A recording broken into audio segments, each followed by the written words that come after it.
What is going on, everybody? Welcome into the Wager Alarm live stream. Wow, Thanksgiving Eve. That's right. I'm Howard Bender. With me, of course, Craig Mish. Craig, what's going on, man? How are you heading into the holiday tomorrow? I am very well. And listen, it doesn't matter what holiday there is during the football season, you and I are here together. It's the way it's always been, it's the way it always will be. We got two Thanksgiving games tomorrow. I think that people are all upset. They're up in arms because there's no third game. I'm 47 years old. For the first 35 years of my life, I didn't even have a third game. So You didn't it's have a like, second game for I'll years. get over it.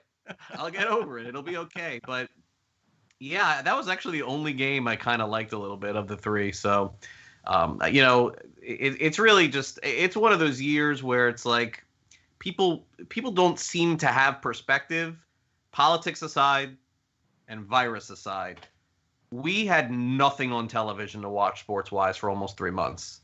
So I am not going to be the one to complain that we only have two NFL games on Thanksgiving. I'll take what we could get at this point.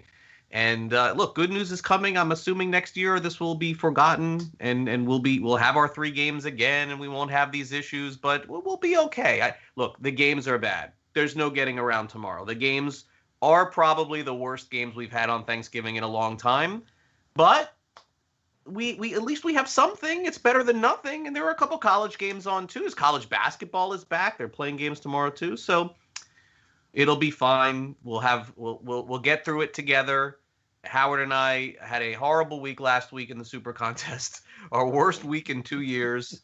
And honestly, I'm ready to move on from that and get to some picks this week. In fact, had we not had the Colts, that guy Blankenship, had Valdez-Scantling not fumbled and Blankenship kicked that field goal, we may have lost every game last week in the Super Contest. So had we gone 0-5, our season's pretty much over. We have no chance to cash because all the work that we've done to this point is gone because we were -5.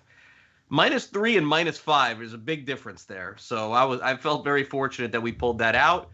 But with full transparency, the picks that we had were just not good. Sometimes you do not read the games right. I hate being on the side of the public. It turned out we were last week. Some of the most picked games we were on the side of too.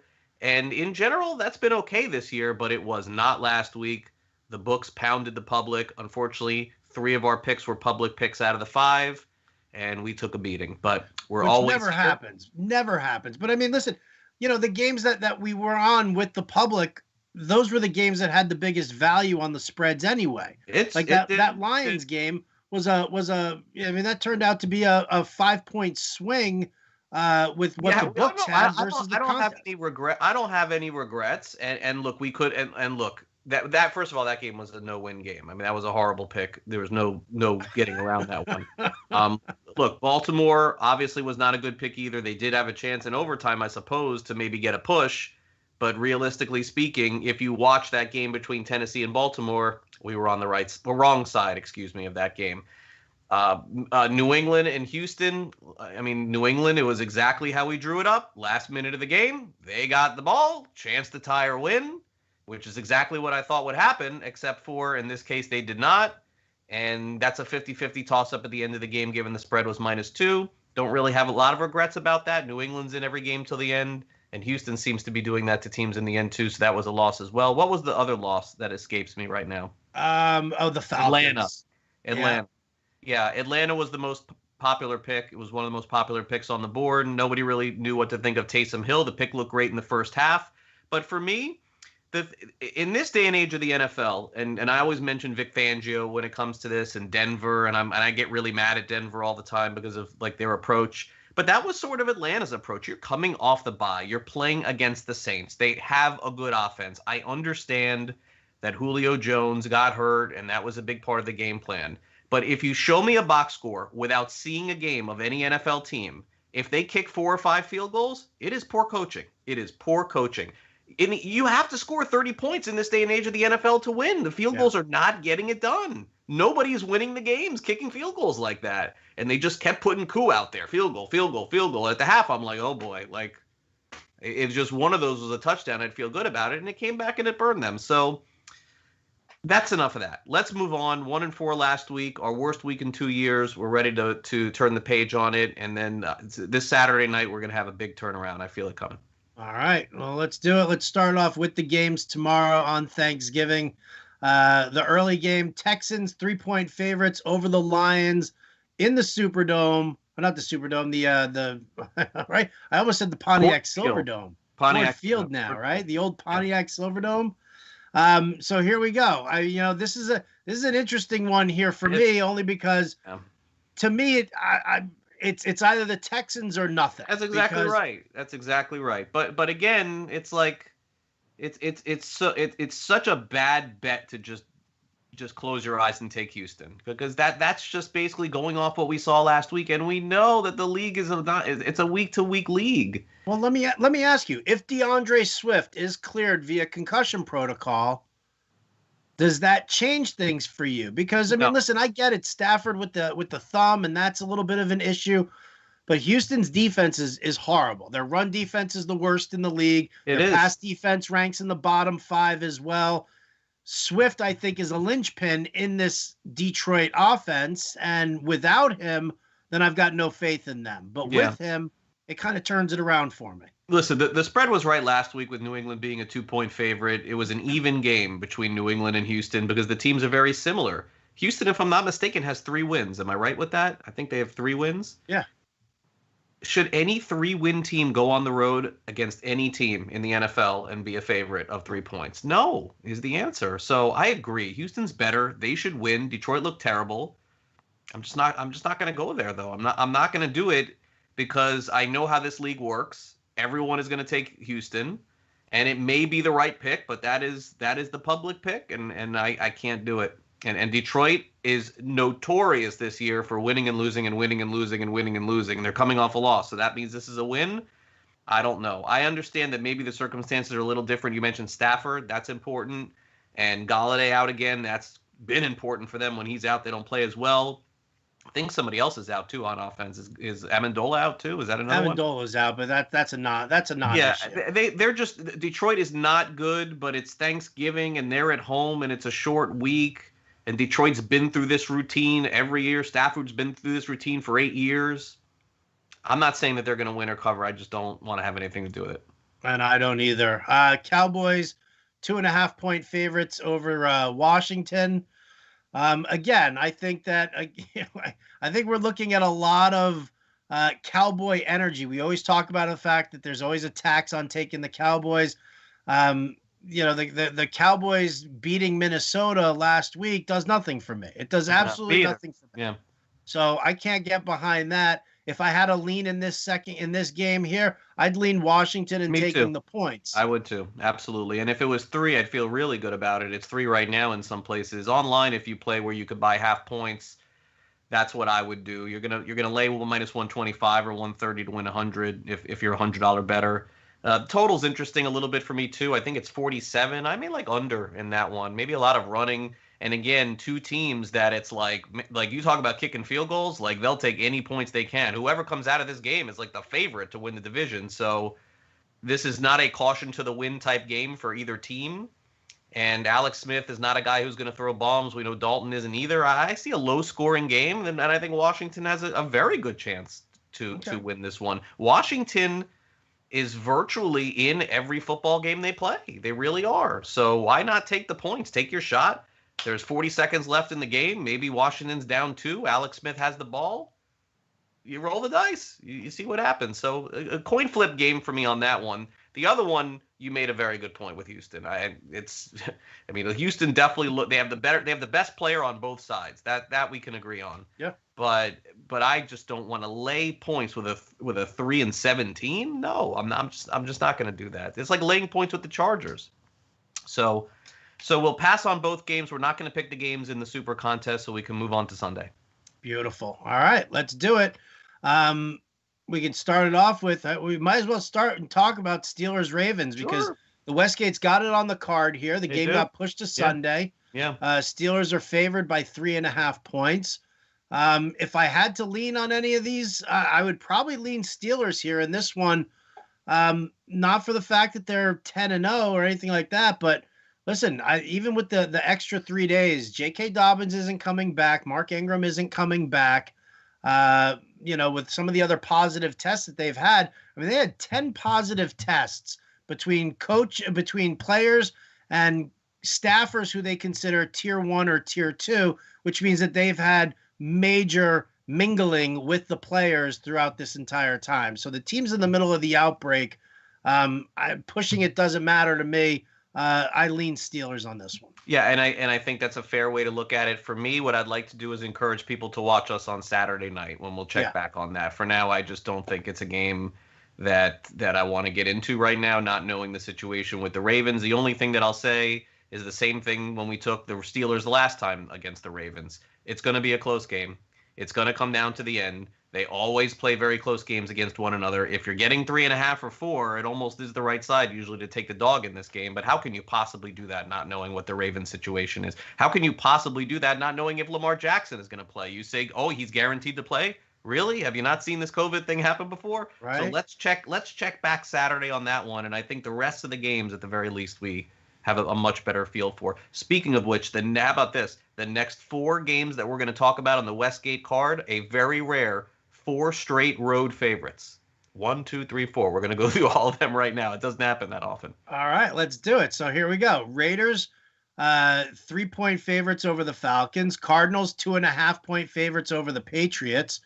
Giants, 6 points over the Bengals, who announced that Brandon Allen would be their quarterback, not Ryan Finley. And then the Browns, 6.5-point favorites over the Jaguars, who announced that Mike Glennon would be under center, which you texted me. I don't even know what time this morning you texted me that Mike Glennon was under center. But all the more reasons for me to tell you I'm leaning the Browns, baby. Yeah, I think we'll end up taking the Browns this week. I do. And they don't have a high-flying offense, but we've seen Glennon play before. I think Jacksonville lost somebody else today, if I'm not mistaken, also. I thought I saw someone important. Yeah, it's called their entire defensive coaching staff. Yeah, I think we're probably going to end up taking Cleveland. I don't love laying points on the road, but they'll run the clock out in the end if they have a lead. I feel confident in that. As far as the other games go, look, we're not getting caught taking 2 of these 4 road favorites. That would be a mistake. So wading through it a little bit, the Raiders have proven, I thought they proved more on Monday night, honestly, than they proved in some of their wins with the way they played against Kansas City. So I would lean them again against the Falcons. Cardinals, Patriots, I mean, both of these teams could have won or lost their last 4 games in a row. Literally 4 games in a row. Cardinals went down to the last second, the last 4 games. Miami, Seattle, the Hail Mary, Howard, like every game they're playing to the end. The same thing with New England. So you want to flip a coin? We'll take one of these 2 teams in the end. I mean, could you go back to New England? I mean, seeing as what we've seen from them over the last couple of games. I think Arizona has played better than people thought, and they deserve credit for that. But I also don't think they're that great. I think they're 8-8. Yeah, and I think New England's 8-8 at the end. So the New England could win. I don't know. Look, the Bengals is also a troubling one because I don't really understand why they benched Finley, because he's their backup. Now, Allen is probably better. I've seen Brandon Allen play a little bit.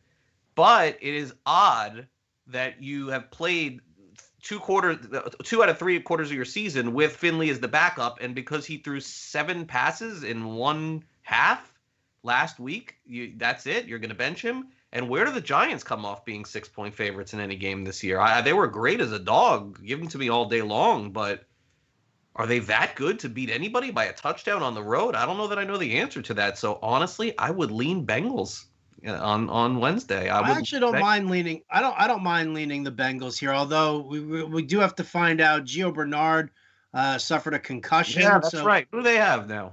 Well, I don't know, because Joe Mixon's on IR. Gio Bernard is banged up, which means we're looking at like Samaje Perine he's not terrible, or Travion Williams.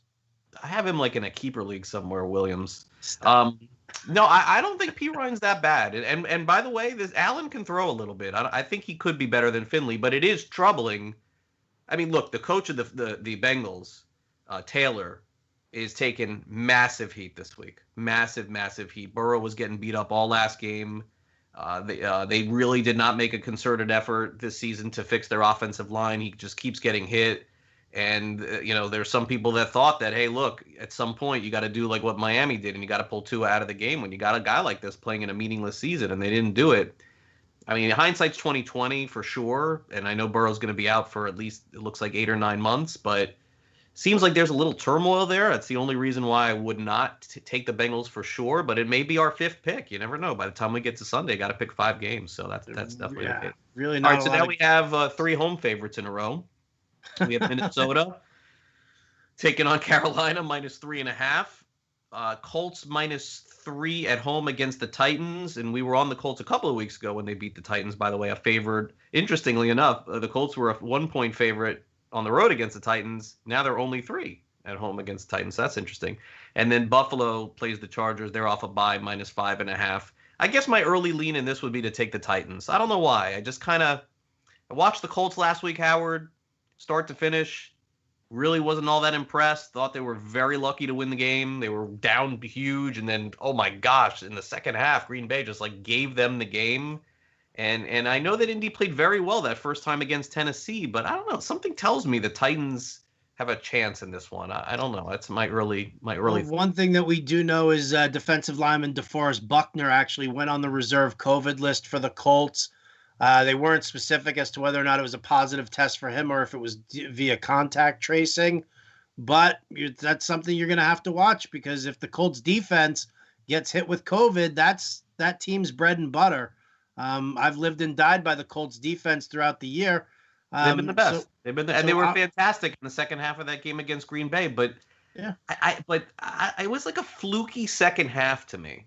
It was really fluky. And I know the Colts probably could have nailed it down in the end if they hadn't had 12 holding calls in a row. I mean, that's obviously, but I'm not a believer in the Colts. I'm really not a believer in the Titans either, but I look at the Colts record and think that's a team that's going to lose in the first round of the playoffs. You just don't like the offense. I mean, when you look at Phillip Rivers, you don't love Phillip Rivers. You look at the backfield, you're like, I don't know what to do with this backfield here. This three-headed monster that they're doing. Yeah, I think Hines is okay, but they don't have. But I mean, you just they don't have receivers. Pittman scored. I don't even know how he scored a touchdown on that play. It was like nobody even covering him. He just ran straight ahead and no one was there. So again, I don't. I mean, we'll Saturday. At least I just want to give a lean out on that one, and I want to lean toward Tennessee, Minnesota, Carolina. I mean, only way I would go is Carolina. They're probably the most impressive to me of any team in the NFL this year. They literally played one bad game all year, I think. So. I would lean Carolina. I think that's it for Minnesota after last week. I think that they had that nice 2-game win run and then that was it. So I'd lean Carolina.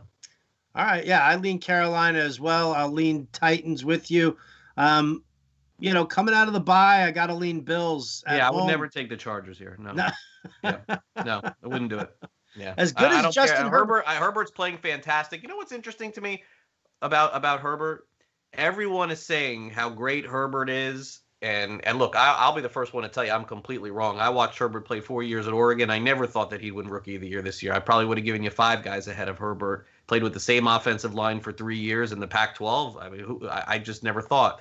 And when you really think about it, Herbert, right, playing with the Chargers, isn't he doing exactly what Rivers did in his first couple of years with the Chargers? Rivers played so well they got rid of Drew Brees. He had Antonio Gates.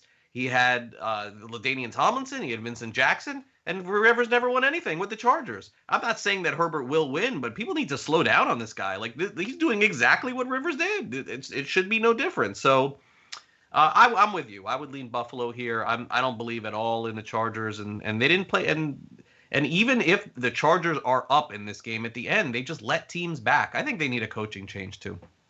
I definitely think they need a coaching change off of Anthony Lynn. No doubt about it. Anybody who thinks that the solution to his problems is Kalen Ballage definitely needs his head examined. Their defense is awful. They like walked into this Herbert thing. I feel like they got lucky there by getting somebody that's playing better in the pros than he did in college. How many quarterbacks you say that about in their first year in the NFL? It's like Russell Wilson and him. That's basically it. Russell Wilson, by the way, was really good at NC State too and Wisconsin. But Herbert's playing better with the Chargers than he played last year with Oregon. It's a fact. All right. One more game on the early slate. That's Miami going to the Jets. Miami laying 6.5 in this one. I mean, listen, The question is do you think the Jets can cover? The Jets won't win this game. No. We know they won't win this game. They will not. The Dolphins are going back to Tua. So, do the Jets actually just kind of cover this spread? To be perfectly honest, with Joe Flacco, Brashad Perriman, Jamison Crowder, Denzel Mims. Now, the ground game's a mess because they just put LaMichael Pirine on injured reserve, which means that it's going to be Frank Gore, and I think they signed Josh Adams. I think was the. Josh Adams is back in the league. I think they brought him in. Notre Dame, I think he played for, or Penn State, one of those two. I could lean because I just don't think that this offense for Miami is strong and of quality. Even with Tua under center, I just think that they have a lot to learn. They've got mistakes. The ground game's still a little suspect there. Agreed. I'm leaning the Jets to cover the spread. I know they won't win, but 6.5 points seems to be a lot. Yeah, and look, we didn't pick the Jets last week, but you had mentioned them as a possibility too against the I was joking. Oh, but they covered. It would have been a good pick. I wish we would have taken them. Yeah, I don't have a good feel for this one at all. I'd like to move on. Let's move on to your buddies in Denver. Right? So here we go. Unbelievable, right? The afternoon slate. Saints favored by Denver in Denver by 6. The Rams are home favorites against the 49ers by 7. And then the Chiefs are a road favorite by 3.5 over Tampa Bay. Yeah. So first of all, what everyone needs to know about the Chiefs Bucks is this is going to be one of the most bet games of the entire season in the NFL. Everybody loves the Chiefs and they love Tom Brady. This is the most public game you'll ever see until we get to the playoffs. So probably not going to be a lot of line value. I find it hard to believe this line will move at all. This is 3.5, and I think it's stuck at 3.5 the entire week. I don't see it moving, but we'll get to that game in a minute. Look, Denver at home is so odd. I don't know. It's just the same thing with them every year. They don't always win all their home games, but no matter what their record is at the end of the season, they're probably going to be 4-4 at home. They're probably going to be 4-4, and they'll only win 5 games all year. But second half of those games, the altitude must be a thing. It's got to be. It happens every year. Right. The question is, do you believe what you saw last week is real, and can you go back to them again saying that same story and saying, oh, they're at home against the Saints? I don't know that I want to do that. I wish I would have taken them last week. I don't know that I want to do that this week. Rams, 49ers, I think this line is correct, and the 49ers are only 7-point underdogs because they're coming off a bye and they're going to get some guys back finally this week, so they're not going to be completely decimated like they've been for the last few weeks. And let's be honest, this is a bad spot for the Rams, right? Like, it really is. Like, they have played amazing. They have the last month of the season, they have probably been the best team in the NFL or close to it. So that's why they're laying 7 in this game. They are due for a letdown. But do you back the 49ers? It's going to come at some point for the Rams. They're not winning every game the rest of the year, and my guess is they're going to lose a couple more. Yeah. So at some point they're letting down. It could be this week. This is a bad spot off a game. Huge game on Monday night. Huge win. What usually happens after that? The next game? What do the Rams do? They win like 28-26, something like that. So my lean would be San Francisco. And then in terms of Chiefs-Bucks, I would lean Tampa Bay here. I would lean Tampa Bay. Home dog. Brady has been pretty notorious now for playing poorly and then coming back and playing well. And look, the Chiefs didn't cover against the Raiders this past week. I think the Bucks offense is good enough to stay in the game. So my leans here would be Bucks plus 3.5, 49ers plus 7. I have no opinion on Saints Broncos. All right, Sunday night action. Packers hosting the Bears. Packers favored by 9.5. I mean, it's a lot of points to lay, but I don't know how you even remotely take the Bears. Yeah, you can't do it. I just can't do it. No, you can't. It's either Packers or nothing. Trubisky, I suppose, may get an opportunity to play again. And like, imagine in week 2, after he was benched, us saying to each other, Howard, in 2 months from now, we're going to be saying, oh, Trubisky is back, and that's a good thing. I mean, that would have told you that Nick Foles was even worse than Trubisky. I can't even believe that's possible with how bad they've been. That's another team very poorly coached, especially on offense. This game, the Bears are like a gift going under the total, like Cleveland. That's probably the best bet of in this game. But I'm with you. I'll pass for now. All right, Monday night action. Seattle flies across country again to take on the Philadelphia Eagles. This one, I gotta tell you, in all honesty, like I hate going against Russell Wilson, but I'm leaning Eagles right now. Seattle does not play well when they go across country. We've seen that before. They had a real tough time the last time. I guess it was Buffalo when they did that.